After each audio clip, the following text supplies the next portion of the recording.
This is Face the State for Sunday, November 9th. After the election, will the blue wins put more pressure on a budget deal or actually keep them further apart? We're looking into that. We're also talking to some of the winners today, including a brand new school board member. He's just a couple years out of high school, so what does he want to see changed first? And it's a huge deal on weight loss pills to make them more affordable. But can Democrats swallow the way the deal is being presented? It's our prescription for how to understand a wild week in politics. Next on Face the State. CBS 21 News presents Face the State with Joel D. Smith. A look at the issues and politics that shape Pennsylvania.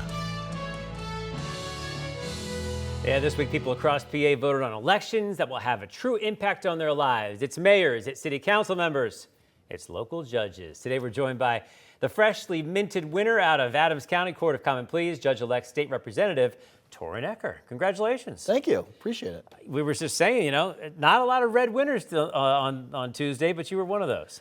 Look, we worked hard, had a great team, and it was, we did the work. And Adams County is, definitely a strong red area as well. But, we saw it across the Commonwealth, even Cumberland County, which is a pretty red area. Saw some changes. Let's talk about, big scale. We know it wasn't your race, but what do you think some of the reasons were that the Democrats had a better night of it? I think turnout is really what drives a lot of this, right? Yeah. Municipal elections, Democrats typically do really well in turnout, and I think there was a huge emphasis with the statewide judicial races, the retention votes. A lot of money got dumped in on both sides, and I think that really drove turnout for Democrats to show up to the polls. Okay, so you're going to leave the legislature high and dry. We can't get this done. I'm out of here. But seriously, you'll be sworn in January. Will the Pennsylvania state budget, now 100 and something days late, be done before you are sworn in January? I'm optimistic. I think negotiations have been going very well amongst the leaders in the House and the Senate and the governor. I'm optimistic that we'll have a deal here real soon. Any reason for optimism besides just time? Its time is right finally. Well, I think it's like you said, it's overdue. There's been a lot of negotiations back and forth and budgets back and forth between the different sides of the House and Senate. I think we need to help Pennsylvanians. We need to get our schools funded. We need to get our health centers funded. We need to get things accomplished, and it's that time. A theme on this show we've been talking about is the willingness to compromise. Do your constituents want you to compromise? Do they want you to stand firm? What are you feeling from them? Yeah, I think people want to see government working for them, right? They want to see good government. I think, the people that I represent want to see, fiscal responsibility and making sure that we have a sustainable budget, which is, I think, what House Republicans have been trying to argue the last couple months. Yeah, but at a certain point, you guys got to come together. Both sides have to lose a little something. Correct. But it feels like sometimes voters don't want to lose anything. And so it's like, just keep fighting and we'll see what happens. It's tough. Yeah, we're all a little stubborn, I think, sometimes, even at home with our spouses or whatever the case. But you're right. Sometimes you got to bury the hatchet and come to an agreement. Okay. Well, as a judge, you don't need to compromise. What you say goes. Of course, you're interpreting the law. Why become a judge? What was the reason here, and how long have you been thinking about it? So before I came to the legislature, I was an attorney for about 10 years, and it was always something that I contemplated as running for judge, and state rep got in the way, I guess, if you will. I was approached to run. I love serving my community, and it's been an honor of a lifetime to represent Adams and Cumberland County. But this opportunity came. We had our president judge retired early, and you take opportunities when they come. When they're there, yeah. Well, you've had some strong words against the legal system in Pennsylvania, saying it wasn't working right. You said it was being abused. Can you change that from the bench? So I think it's about fairness, right? And one of the things that the separation of powers, if you will, is there's always that tension, right, between the different branches of government. And I think there's been a lot of things I've worked in the legislature has dealt with tort reform, making sure that people have access. Seems like that's the place to do that change. If you're going to make changes from the legislature instead. Yeah, the problem is that the problem, or maybe I shouldn't say the problem, that our state constitution really gives our courts a lot of power over setting their own rules. Yeah. And I think it's just about making sure that people have their day in court, but also making sure that it's not being abused. If I'm from Adams County, I should be in an Adams County court, not a court in Philadelphia. Gotcha. Well, we know that the retention vote was yes, yes, yes, so 10 more years. Depending on one who has to retire a little bit earlier, of the Democrats, if you say that, having control. Do you view it that way? Is it Democrats have control of the state Supreme Court, or just you got to put a D or an R next to your name and that's how it goes because the law is the law? Yeah, I think it comes down to judicial temperament, right? I think the three justices that were retained had a different temperament than I think a lot of Republicans support. A lot of legislating from the bench, and that's something that I know, in my time in the legislature that we took conflict with, and I think that's why there was this big push, right, to maybe rewrite that that temperament, and obviously those three judges did run as Democrats originally, so we all as judges are supposed to be very apolitical, but as you get up through the ranks, I mean, we all have our biases and our ways, our judicial temperament, and I think those particular justices are, there's a part of, we're a purple state. I mean, there's a group of people that don't feel that way. Well, you're also a victim sometimes of what time were you there? They were there during a very tough time. It was during COVID. These were some decisions that had never come up before, and they had to interpret, and obviously some didn't like the way they did that. Let's move forward here. What is going to be your style? Are you going to have a style as a judge? Are you going to, once again, bring some of your own ideas to this, or is it just the law or a little bit of both? I'm an energetic guy. I think obviously at the trial court level, it's you hear the facts and you are the fact finder in a lot of these cases. In most cases, I'll likely be the family court attorney or judge. Yeah.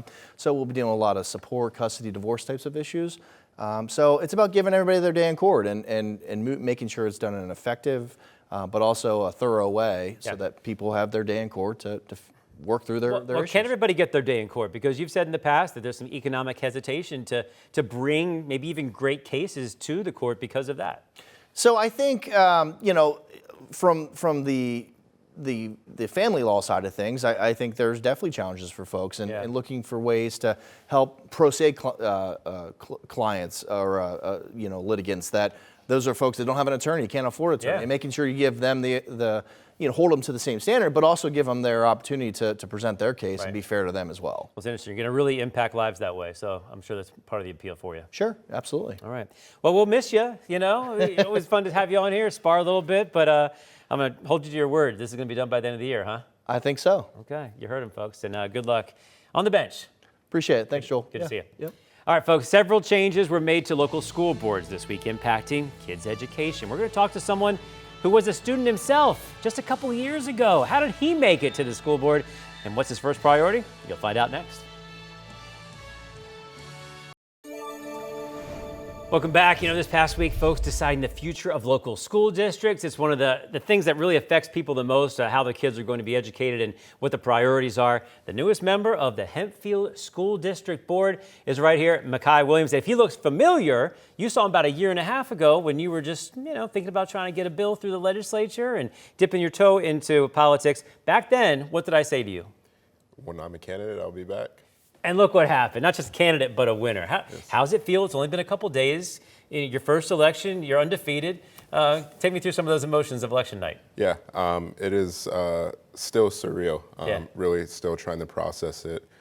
Being elected just 3 years after I graduated from Hempfield as the youngest person ever to serve on our school board. It's truly an honor. So technically, some kids who are seniors now were in school with you when they were in ninth grade and you were a senior, right? Yes, yes. So think about that. If your kids are out there right now, they could win an election within a couple of years and it could happen. So being that you're so close to it, going through this process, what were some of the issues that were important to you because you just were a student affected by a lot of these decisions that the school board makes? Yeah.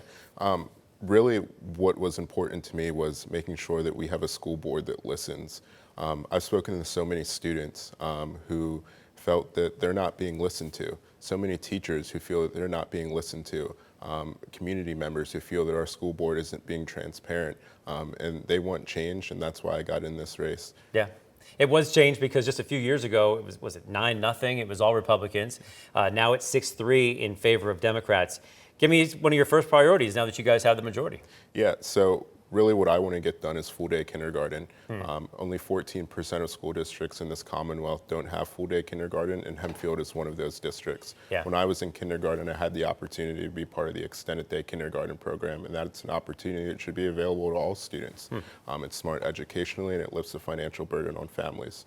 So some of the things, the strategies, is when it comes to Republicans versus Democrats, you can concentrate on those kind of things, or you can get into some controversial topics. It seemed like the strategy from the Democrats this time in the Hempfield School District was to not get into that, because some of the mailers out there were like, look, they want to get transgender athletes into women's sports. And you guys didn't really address that at all. So was that a strategy for you guys? Yeah, so we were focusing on the issues that mattered to our community. Right. Things like full day kindergarten, things like supporting student mental health, things like being financially responsible. And that is really what resonated with voters. The culture war issues, that's not what we were hearing when we were talking. Right. So is that going to stay that way, or now that you got a majority, you can dip into those culture issues at this point? Yeah, so that's really not my focus. Okay. My focus is on full day kindergarten, student mental health, and the issues that really matter to our community. Yeah. I don't have a particular policy in mind that I'm looking to change. Okay. And you were an athlete not too long ago at Hempfield as well. Yeah. I know one of the things that is important to you is mental health. That's why we had you on a year and a half ago on this mental health bill to make it more accessible to student athletes in particular. Where does that stand right now?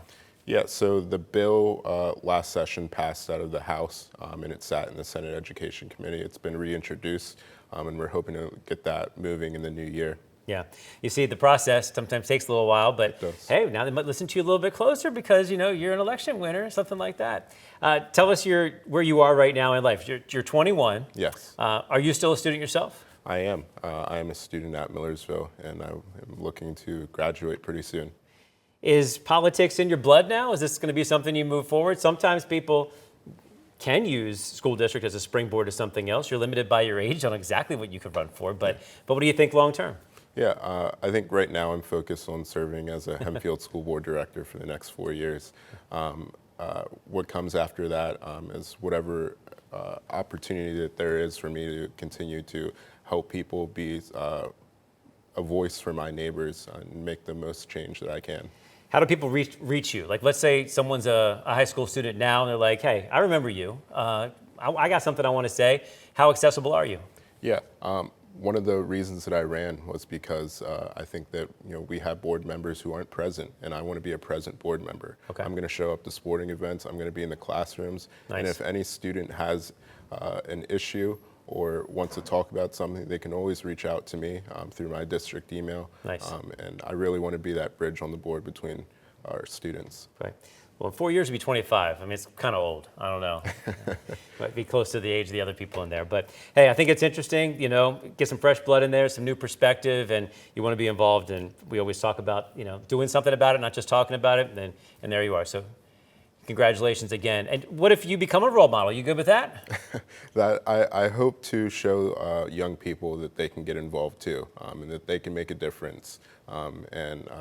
I really look forward to working for the students of Hempfield. All right, we'll keep following your career. I will keep taking credit for being your launch pad, and then we'll see where it goes from there. Thanks again for being here. Yeah, Good thanks job, for man. having me. All right. Thank you. All right, folks, let's talk to some people out there that really want to talk about this some more. They're the political insiders. They've been listening to all this. We got to break down the elections. Is it really a harbinger for moving forward? We will think about that coming up. Stick around.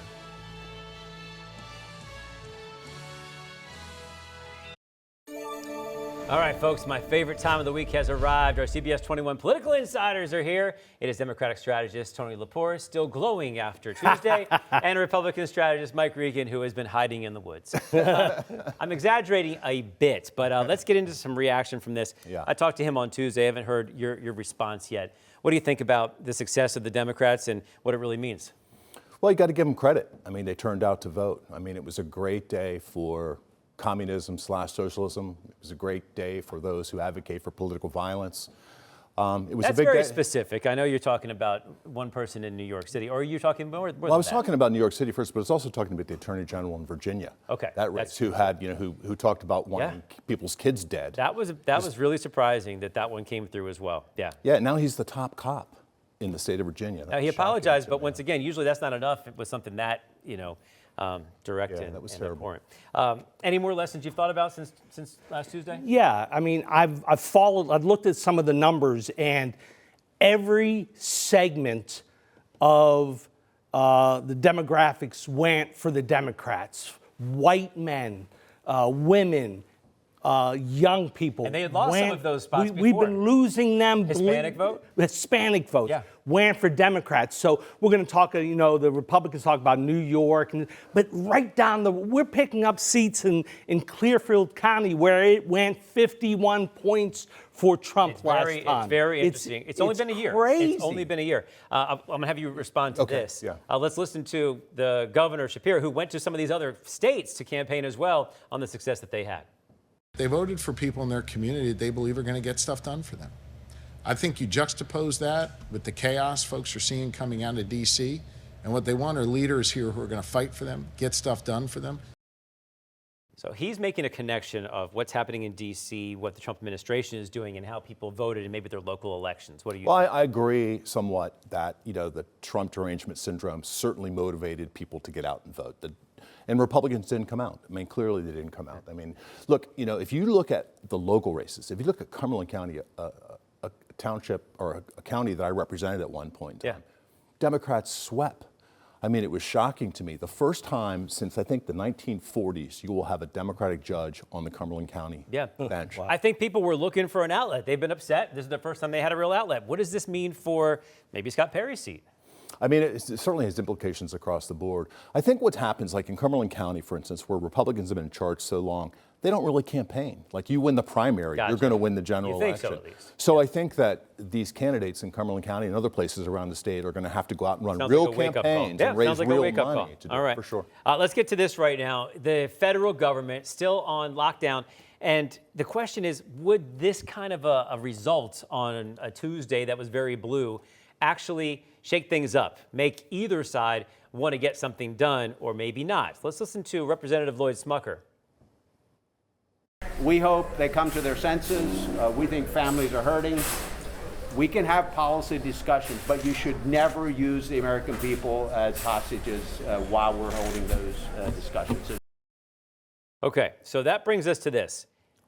Should Democrats waver, or was this a point for them to say, no, stand firm? So I have a quote here from Chris Murphy out of Connecticut. It says, if we surrender, having not gotten anything, and we cause a lot of folks in this country who had started to believe in the Democratic Party to retreat again, I worry that it will be hard to sort of get them back up off the mat the next time for the election. Basically, don't back off now because we just got a positive momentum from the American people. That's their message. There is no question about it. The federal government, the Republicans have to hear what the people are saying. In Pennsylvania's Republicans have to hear it particularly. Representative Smucker is wrong. He's wrong. And what Trump said just yesterday when he said he's won't put SNAP benefits out, that's going to hurt them even more. Not all the SNAP benefits, right? Not all of them. Look, I think that, Democrats are acting like they won the Super Bowl, but I think it's more like they won the Quaker Steak and Lube Bowl, maybe, or the Pop-Tart Bowl. It was blue states, that's true. Yeah, it was Except blue for states. Pennsylvania's purple. Let's get to this. There's Senator John Kennedy out there has two bills saying, Congress shouldn't be paid while we are stopping others from being paid during the shutdown. Do you agree with that? Totally agree. Easy one, Totally right? agree. Easy. Easy one. Easy. Easy one. Well, hasn't got passed yet. Can't be that easy. Let's move ahead. Let's move ahead to this one right here. The flights. There's the cutback now on that because of the cutbacks, and then the FAA, and they have the their traffic control folks out there, the TSA. They're not really calling off en masse like they've done in the past, but not enough people are working, so they're shutting this back. They're pulling back. Is this going to be the wake-up call, the thing that affects so many people that they say, come on, guys, get something done? You said that a couple weeks ago, that our flight's going to be an issue. Wondered. I 100%. We're coming up on the holidays now. Yes. Right? It's going to be a big factor. I think congressmen on both sides and senators on both sides are going to be hearing from the people about that, for sure. Well, we'll see. Not yet. Did you see the crazy lines? I think it was in Texas, Yeah. where they went outside and down the street. It was like 1,000 people in line. It's only going to get worse. But once again, though, where's the incentive and which side relents a little bit? Yeah. It's so hard to see. Isn't it interesting? President Donald Trump has announced a new deal that would allow some obesity drugs to be sold to Americans for about $150 for a month's supply. To sign up, you just have to go to this website. Take a look on that screen right there, my friend. Tony Lepore, you're going to get the drugs at a lower rate, but that's the website you have to go to, Trump RX. Can you make yourself do it? Well, let me tell you, that is the craziest looking website. It's ridiculous. But if it cuts the prices just like Obamacare did, the Republicans use the ACA, Obamacare. I think the Democrats will do the same, except that's ridiculous, that website. A beautiful picture of our president. I think very handsome picture of our president. I will point out, though Obama didn't call it Obamacare. Trump did call it Trump RX. So, the branding's interesting. I wonder how the branding gets away because it's an official website of the U.S. government. But listen, the big picture is this. Price of prescription drugs are going to come down. And look, I think it's really refreshing to have a president who's not going to succumb to the pharmaceutical oligarchy and take the pressure. He doesn't care about their money. He doesn't care about anything. He cares about the American people. Just like the Democrats dropped insulin down to $35, $40 last time, which was a great thing. Let's do this too. For all Americans. For all yes. Americans. And I just wonder if some are going to be hung up again by the presentation there, even though the result is something. Listen, if they want the drug, they're going to get the drug. Yeah. It's a situation everybody And obesity contributes to so many other illnesses, which require so many other drugs. I think bringing them all down across the lines. All right, a big message coming up that everyone needs to hear next.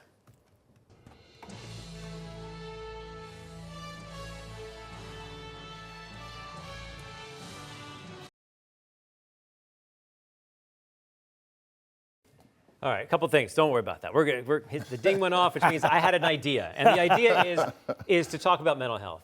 This week, we had a young man from the Dallas Cowboys. It looks like that was a suicide.